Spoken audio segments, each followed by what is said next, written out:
Ve'ezat Hashem, we're back here in Mishnah Berurah. We're in the middle of Siman Reish Mem Bet. Yesterday we were still discussing Seif Aleph of Mishnah Berurah, and because of the constraints of time, because of the next prayer, here at the shul, we had to stop. But Ve'ezat Hashem, hopefully today we'll finish more, try to cover more ground.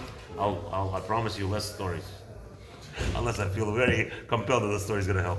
But anyway, let's quote Shabbat. We're still continuing there. So today is the 30th of Tammuz, and we are back on Friday, the 6th day of the week of Parashat Shabbat, Parashat Balak.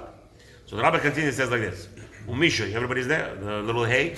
You see there's a little hay? Here. Everybody. Right in the middle. Right here. Umishi, hay. There's a hay there? You have it by the hay? There's a small hay over there. Yeah, Umi? Right. One second, Yonatan Avadia. Show him. Umi sheyesh. No, Yeah, the little Aramaic. yeah. No, this is Rashi here, by the way. Okay. ומי שיש לו ממון כדי לקנות מזה מזון 3 סעודות ויותר מזה קצת.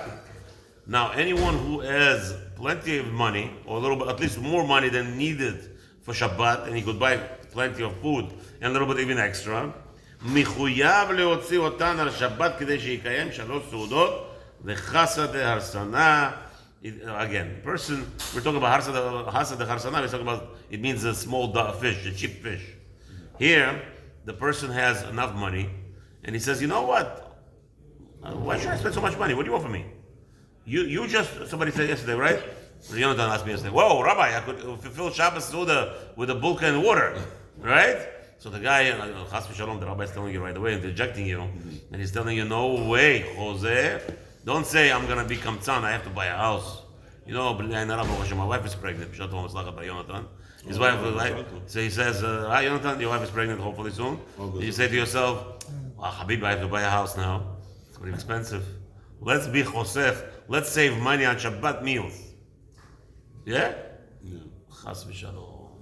If you have enough money in your pocket, what's the still concern over here? Somebody says, I have to save the money for the black day. You heard that? The chorny day. The rainy day. The rainy day. In America they say rainy day. In Russian they say chorny day. For the black day. The black day. Black day means the rainy day. It says like this. First rule is... Rainy day is a bracha. First day is that... no, but Shabbat. No. The first rule is a person is forbidden to worry about tomorrow. Why? Very simple. The answer is, who said you will be alive by tomorrow? That's the first rule. For instance, based on that, many halachot, like Berurah Gomel. Why did I break blessed yesterday? Not on Shabbat. Maybe on Shabbat you'll have more. So the big machloket. A lot of Rabbanim say, no, wait till Shabbat, you have more people. It's big Kiddush Hashem. So many Rabbanim say, no. Who says you'll live till Shabbat? Right now you have a mitzvah. In front of you came a mitzvah. Don't lose it. You have the Sefer Torah, come out and say Berurah Gomel. Because who says you'll survive till then? Why not just say it right away? No, you need a minyan. Why do you need a Sefer Torah? Minyan, you need a minyan. But you don't need a Sefer Torah. Not that you don't need it. L'chora, you're right. Lechatchila, le'alacha, you don't need it. But since Minhag Israel Torah, and many Sfarim actually pointed out that this became the custom of the Jews, that when there's Sefer Torah, it's more kavod. It's more kavod, by the way. You're right. You could say technically you don't need it. You could just go to a bar where you find 10 men, Jewish men, or in the park. Sometimes you go. Right. I shouldn't say bar. Today, unfortunately, this generation. I'm talking about a bar was 200 years ago, 100 years ago. In Russia, they had bars, Jewish bars. Today, you don't need that. Today, you have a crazy new thing. The men don't go to work. They go where? To the park with the kids at 10 o'clock in the morning. So you go to the park at 10 o'clock in the morning. You find all the Jewish men there. So make a bracha. Berurah Gomel in front of them. L'choira le'alacha, you're yotzeh. Nobody says you're not yotzeh. Right? You're yotzeh. However, you need kavod. What's kavod? Sefer Torah. What is Birkat Todah? You want to thank Hashem for making you a miracle. You know what it is? People don't take it for granted. Take it for granted. Yes, Baruch Hashem, unfortunately, more people die in America from car crashes than from plane crashes a year. But nevertheless, you went on a plane, you put yourself in an unfortunate such a thing, and it's a sakana. It's sakana. So therefore, now you're blessing God. So how should we bless Him? 1, 2, 3? Yeah. by Sefer Torah, with kavod, and that's what the Minhag Israel Torah now. Now it became Torah. Maybe it's a question. You're saying, what about if somebody did it 3 times already? He flew and he made sure to say Sefer Torah. Now can he change his mind? Could be he needs a Tarat Nedarim. Could be it's a neder. If he didn't say B'li neder, then he's going to bench it in front of the people. Just an answer to your, what's his name? Your elaborate question was a little short question, but your question was very short, but it's very deep and very important. I missed the point. The point is, you're saying, so say, let's say it in front of 10 men. But if you said it in front of 10 Sefer Torah 3 times, l'choira now you have chazakah, but you didn't say B'li neder. Next time you can't say in front of 10 men, just on the street, in the park, whatever. So now maybe l'choira you are obligated to say in front of Sefer Torah from now on for the rest of your life, unless you want to do Atarat Nedarim. Then you come to a rov, like me, let's say. You come to me and you say, I want to do Atarat Nedarim. I say, what is that for? You say, I said Birkat HaGomer in front of Sefer Torah. Now I don't want to say it. I don't want to be obligated to that minhag. I'm going to tell you, go find a different rabbi. I'm not going to give you that there. Why not? Because minhag Israel Torah here. It's a custom of the Jewish nation. You can just go, can't go over and do whatever you want. Me, I'm such a crazy person. Maybe you'll find a rabbi who's going to do Atarat Nedarim. I will not, because of that reason. Okay. Anyway, so here a person, so the rabbi says that you don't have a choice to take a bulkula and water and say, you know what, I'm going to save money to buy a house because my wife is pregnant. I need to sustain my kids. Not allowed to. Who says the more you live, the flower? Who says you see the house? So right now you have enough money. Right now, fulfill the mitzvah now. You have enough money, you could live and enjoy Shabbat like it's supposed to be. Same thing, a person who doesn't have anything. Yes? What happens if you don't have money, but you have a credit card? Are you allowed to engage in debt? Well, that's going to be later. Oh, we're still all discussing all that. Beautiful. Very nice. So that was part of that. Siman, I know you skipped the Reshim and Ben actually discusses this over here. If you should take a loan, we already discussed that a little bit on the halacha, which the Berurah will delve into it if it's allowed. There's a bicham maklochid, levu alay manai. There's Tosfot that are against taking loans to keep Shabbat. So many are for it. And Rabbi Akiva so far says no. Aseh Shabbat chachol. Rabbi Akiva, that's the halacha. Rabbi Akiva paskin. That remember the 3 things that we said yesterday. Rabbi Akiva was the 3rd part that said no. Sustain yourself what you have, but don't rely on people. No matter what. Now, the halacha is not like that. We'll see. Okay. Now, so he says like this. What about a person? We were there with me, guys? I'm on one line after Vav. Right? That's my little Vav. I'm already. When he says like this, that a person who is completely poor and completely relying on the charity. Right? הרי הגבאים מחויבים ליתן לו 3 סעודות וחסה דחרסנה על כל פנים. Now, in this case, when a person is completely relying on tzedakah, that individual has to be supplied by gabayim of tzedakah in that community. Every community has to have people, right? Not a little charity box that says people here, you could donate whenever you want. It doesn't work like that. I know B'nai Sefaradim, tzadikim, they have rules. They don't want to offend anybody. They don't want to scare off anybody because, unfortunately, today people get turned off in the shul. People come for tzedakah. You kidding me? You have to go and knock on people. There has to be a gabbai every day. That's all he does, the whole day, going around knocking on people's doors. I'm collecting for sustaining poor people in our community, and that has to be his job. This is what he has to do. Why? Because there's an obligation of the community. What are the obligations? Few things the community is obligated. One of them is to have a gimach, have a loan society. The community must have a loan society, free interest. That if there is somebody who needs in the community needs money, there has to be available money, and every member of the community has to participate in it. It's their money, not that you give tzedakah. It's not loan society. It's not I'm going to give. You have to learn about that. It's not talking about here. I give $1,000 tzedakah to my loan society. No, you're giving a loan to the loan society, and the society is obligated to give the people members who are in charge. The board members have to give out the loan to somebody else. Now, anytime you want the money, you could withdraw it anytime you want. It's yours. It's not a tzedakah. It's not charity. That's a loan that is obligated in the community. And another thing, a community has to have a person in charge, not a rabbi who's gonna, people come to him and say, oh, I've been poor, give me money for Shabbat. No. There's a special person who's in charge, knocking on every member's doors and collecting charity just to sustain poor people for Shabbat. So now, when it comes in this situation where a person has no money, says the Mishnah Berurah, he is the gabayim of tzedakah in that community must supply his entire 3 meals with fish and everything that he needs. ובאדם נכבד הכל לפי כבודו. And again, if somebody chas v'shalom became a destitute, a person who used to spend 100, leavdil, Trump, they say spends on his monthly expenses about $500,000 every month, right? So Rahman al-Islam, we have Jews that also in the category of wealth, and they have security, and they have whatever they need, and they eat, Baruch Hashem, steaks for breakfast also. I don't know what that means. But anyway, they eat good. That's how you spend $500,000 a month. I don't know.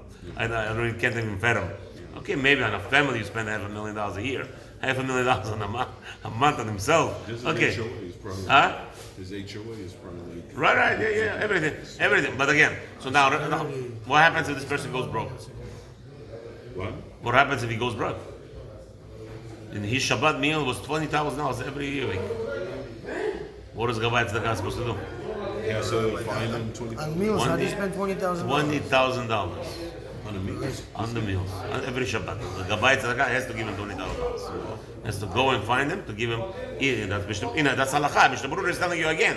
He's reiterating. "U'ba'adam nichbad hakol lefi kvodo." An honorable individual, you must sustain him according to his honor. So if a person spends $20,000 a week on meals, that's what the Gavai Tzedakah has to provide him. Some people think Gavai Tzedakah, he's the shamash of the rabbi. He's a servant. This is what he has to raise every week. Besides all the other poor people he has to sustain. He has to raise also $20,000 for the rich man. As v'shalom, hopefully they never know.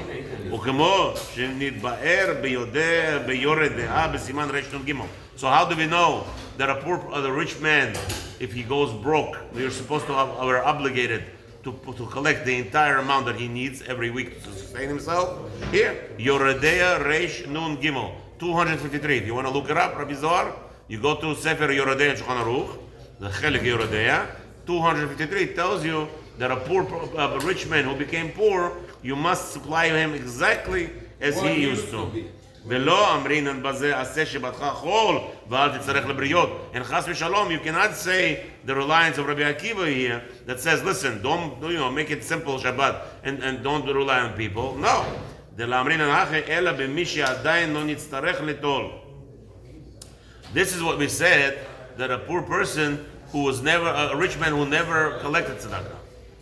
A rich man who never collected tzedakah, so we said that in reference to him, if it's right now something happened to him, one time, we don't want him to go to Gavai Tzedakah. Why? Because he's going to be crying Shabbat, he's going to be suffering more on that Shabbat.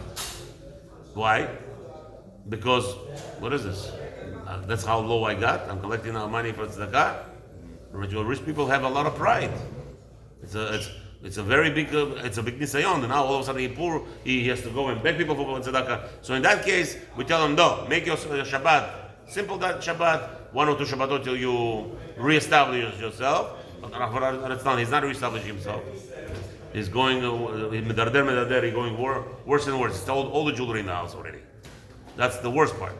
Start selling all the jewelry in the house, that's already, a person is already in the less category. So in that instance, that we don't say, make yourself already eat the beans on Shabbat, go to Gabbai, and let the Gabbai do his job. אבל מי שכבר בא לידי מידה זו לפשוט ידו ולטול נותנים לו הכל כנזכר לאל. But if a person is completely, unfortunately, he's already a year, 2, he's already on fire, that is his lifestyle. In that case, you must provide with him anything that he needs for Shabbat as he accustomed to. ובמקומות שנהגים הגבאים לקבוע לעניים רק שתי סעודות ולא סעודה שלישית. Now, there are some communities that say, listen, it's a very hard, we have like this. We have, let's say, a community of 200 families. And there's 2 or 3 people who are rich. Right? So the Gabayim said, you know what? We're going to collect tzedakah minimum. Meaning, we will collect for poor person 2 sudot, chiyuv d'oraita. There's a machloket if sudah shlishit is chiyuv d'oraita. You know that. Sudah shlishit, if you forgot to say, what's his name? Shabbat chelek, right? When you bench on Birkat Hamazon, sudah shlishit, and you skip the Shabbat portion, you don't have to go back. Birkat Hamazon. For the Shabbat. No, Birkat Hamazon. The Shabbat portion. Sudah Shishit? Sudah shlishit, you don't have to go back. Friday night and Sudat Shabbat, you must go back because it's Deoraita. Okay, there is a chiyuv to eat. So now you're chiyuv Deoraita Birkat Hamazon. If you skip the Shabbat, you must go back. We'll learn that later. However, here Sudat Shlishit you're not.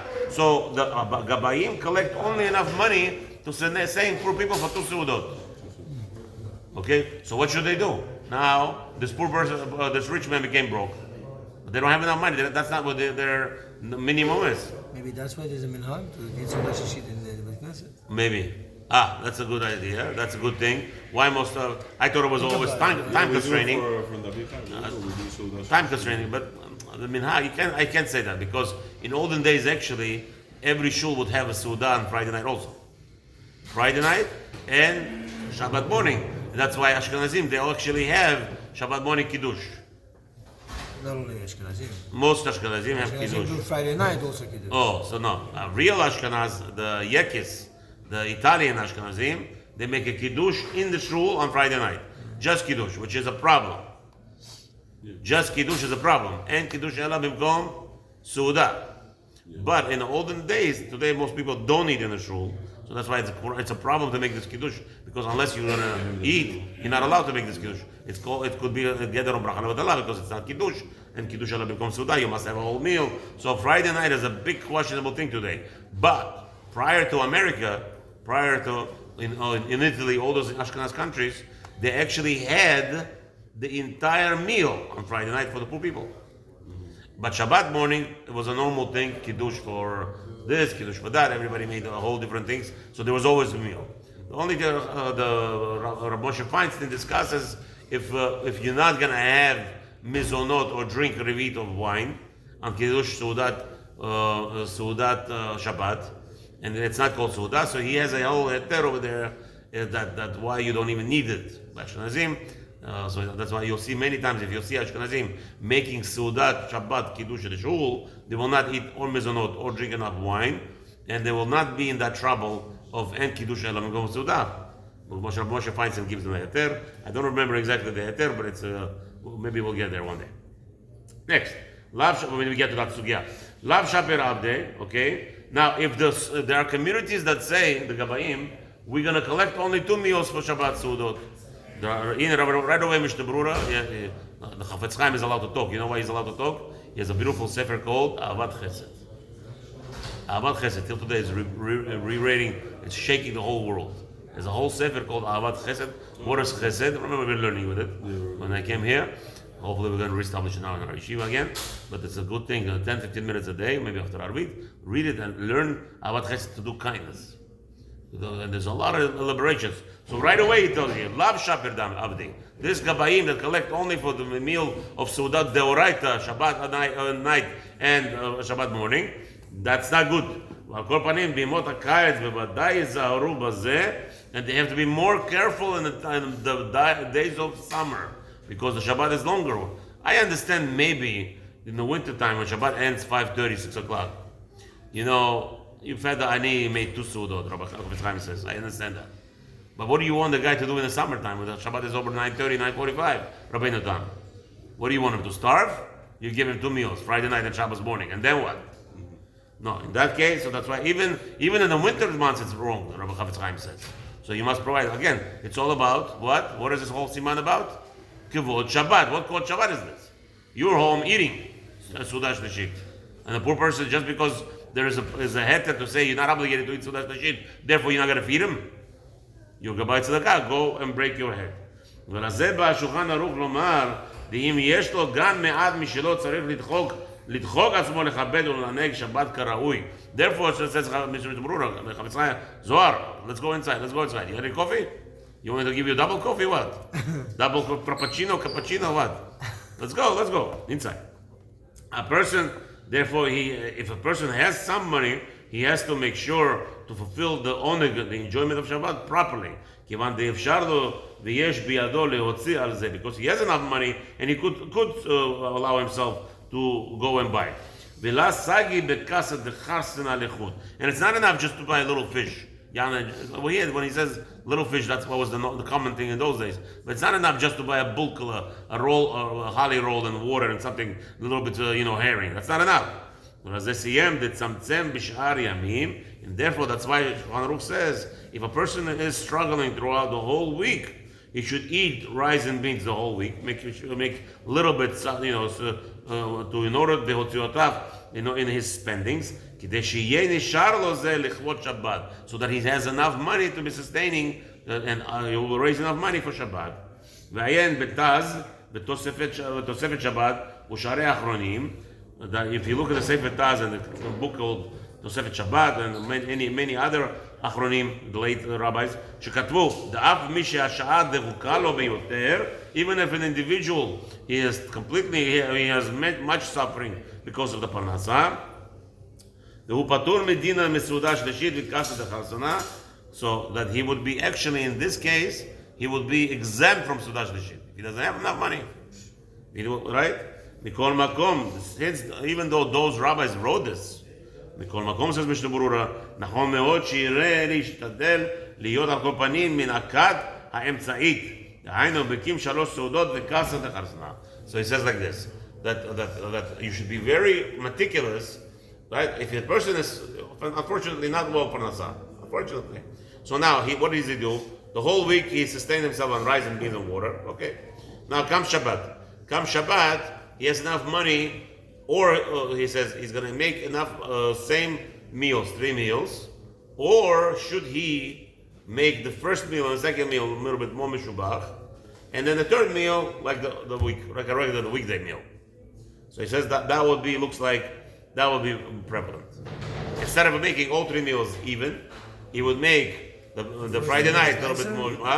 A little bit nicer? Friday night, Saturday, Shabbos morning, a little bit nicer. So that's the shit. But I think even Friday night, your soda should be nicer, no? Like if you have wine, it's a whole big machlokes. Some called Kiddush Rabbah. Kiddush Rabbah, the Shabbos morning is more important.